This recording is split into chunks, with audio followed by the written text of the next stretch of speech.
Баршаңызға сәлем, сіздермен Әсем Жәпішева және Тілгеспек жоқ. Басқа ақпарат құралдары айтпағанды біз айтамыз. Осыдан тура 3 жыл бұрын, 2019 жылдың 19 наурызында Қазақстан үшін күтпеген оқиға болды. Сол күні сағат 19-да президент Нұрсұлтан Назарбаев аяқ астынан үндеу жасап, өкілетін Сенат төрағасы Қасым-Жомарт Тоқаевқа тапсырғанын мәлімдеді.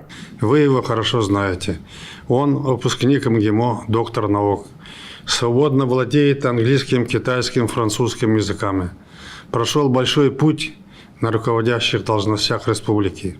Был министром иностранных дел в годы становления внешней политики страны. Работал вице-премьером, министром и премьер-министром страны, председателем Сената. Знает страну, его экономику, политику. Выдвигался и работал заместителем генерального секретаря ООН. Это стало большим признанием его заслуг как дипломата и доверием к Казахстану.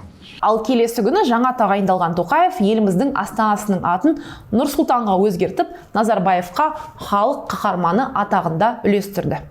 Алайда Тоқаевтың Назарбаевтан айырмашылықтары да жеткілікті. Мысалы, кеше ғана екінші президент Дариға, Нұрәлі, Қайрат Сатыбалды сынды олигархтардың жекешелендірген нысандарын елге қайтарамыз деп хабарлаған болатын. Елде Қасым ханның қасқа жолы, Есім ханның ескі жолы деген лақап аттармен тарап кеткен заңдар жиынтығы болған. Ал енді бір жағынан жағымпазданып, екінші жағынан елге ұрланған дүниені қайтарып жатқан Тоқаевтың басқа жолы қандай болмақ? Соңғы жаңалықтарға сүйеніп, соны талдап көрелік. Бірақ бастамас бұрын біздің Тілгеспек жоқ канал туралы бір-екі ауыз сөз. Өздеріңіз білетіңіздей, мемлекеттің бюджеті тек жағымпаз басылымдарға беріледі. Біздің арна 3 жылдан бері ешкімнен бір тиын алған емес. Алайда біздің де арендамыз бар, жалақымыз бар, несиеміз бар дегендей шығындар көп. Сондықтан жарнама берем деушілер болса, міндетті түрде бізге хабарласыңыздар. Елдегі сөз бостандығы мен қазақ бизнестерінің дамуына бірлесіп атсалысайық. Бізді қазір қолдап жүрген жалғыз жарнама берушіміз Aviasales KZ-ке тағы да 1000 алғыс.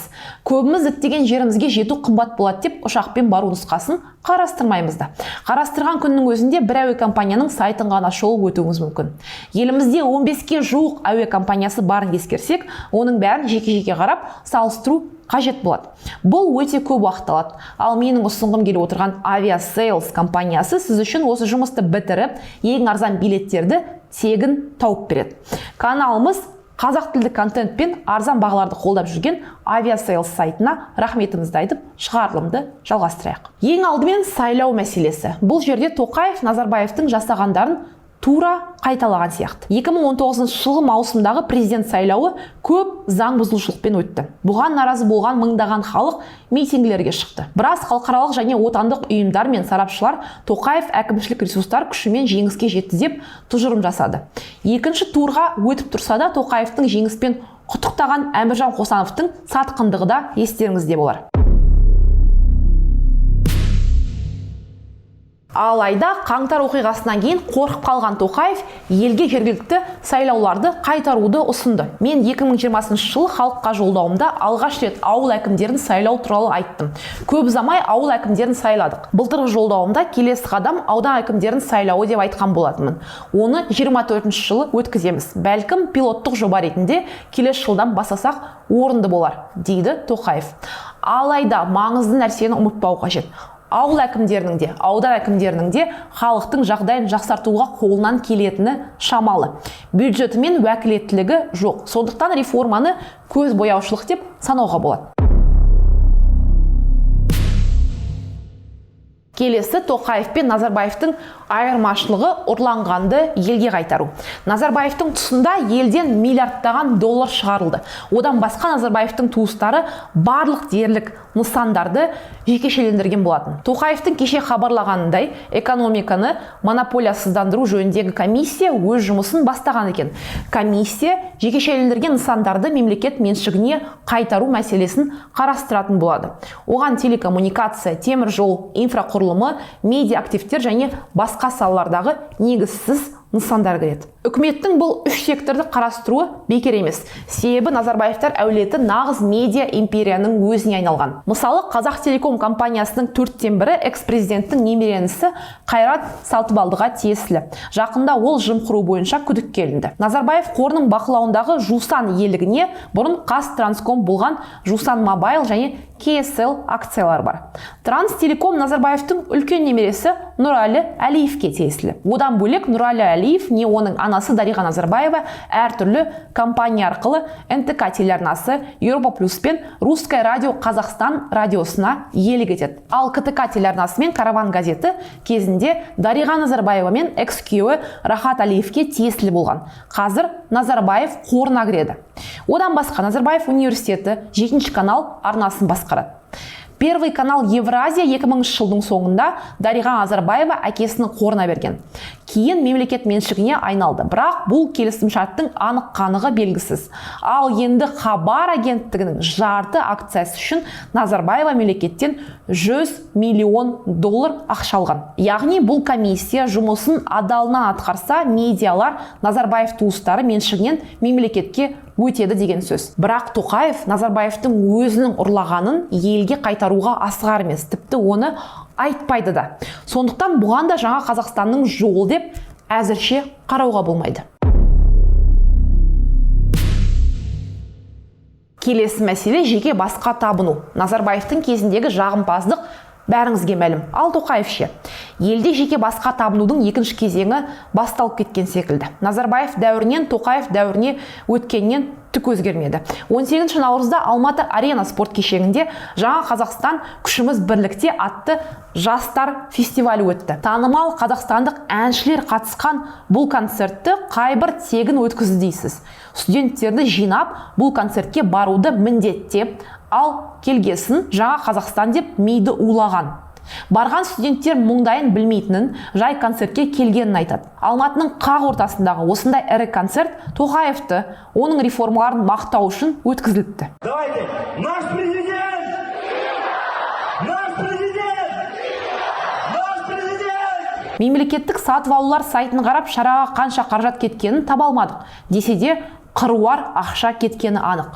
Концерттен кейін Нұр Отан, яғни жаңа атауы Аманат партиясының митингі өтіпті. Ол да Тоқаев пен реформаларын қолдау мақсатында. Ақпарат құралдарына жазған студенттер университеттерінің алдымен жиналыс болады деп шақырып, тегін автобус ұйымдастырып, митингіге айдап апарғанын айтады. Біреу-міреу не істеп жүрсіңдер деп сұраса, президенттің бастамаларын қолдауға өз бетімізден келдік деп айтыңдар делінген. Сенбі күні бұл митингіге шамамен 500 адам қатысты. Жиналғандар президентпен бірге жаңа Қазақстанды құрамыз деп орысша және қазақша жазу бар плакаттар ұстап тұрды. Көп плакаттағы жазу қолдан жазылмаған, көбіне кәсіби құрылғылардан шығарып басылғандығы айқын көрінеді. Азаттық тілшісі алаң аумағында митингіден кетпек болғандарды жібермей тұрған адамдарда барын байқаған.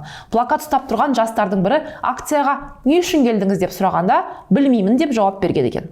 Аумақта мұғалімдер де жүрді, бірақ олар тілшілермен сөйлесуге ықылас білдірмеген. Келесі үлкен мәселе халыққа оқ атқандарды жауапқа тарту. Қаралы 2011 жылдың желтоқсанында Жаңаөзенге мұнайшылардың қазасына Назарбаевтың тұсында өзі де атқа адамдарда жауап бермеген. Әділеттілік орнамады.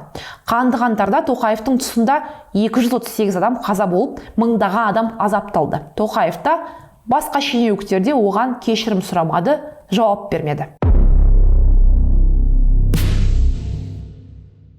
Ең соңғысы жемқорлық. Назарбаевтың тұсында жемқорлық әдеттегі жағдайға айналды. Ұсталып қамалған шенеуніктер болса да, олар көп отырмай босатылатын болатын. Тоқаевтың тұсында қалай? Жемқорлыққа қатысты Атырауда шу болған Абай ескерткішіне оралайық. Есіңізде болса, Атыраудың әкім орынбасары Бақытгүл Хаменова дауға іліккен еді. Оны ұсталғаны 13 желтоқсанда белгілі болған. Шенеуніктердің үстінен едәуір көлемде пара алу бабы бойынша қылмыстық іс қозғалған. Хаменова 4,5 миллион теңге көлемінде пара алғандығы жөнінде күдікке ілінген.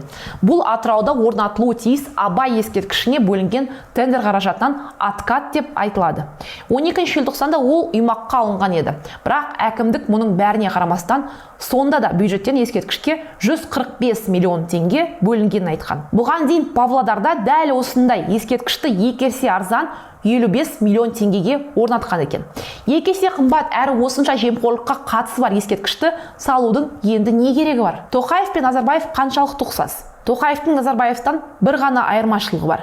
Әлде қателерін түзеуге кеш емес. Әлде халықтың жадында қолы қанға батқан адам емес, қателерін мойындаған әділ президент болып қалуына мүмкіндігі бар. Сол мүмкіндікті Тоқаев пайдаланар ма екен? Ол белгісіз.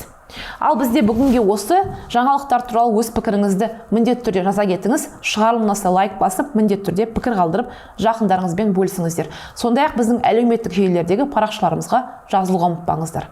Амандықта көріскенше сау болыңыз.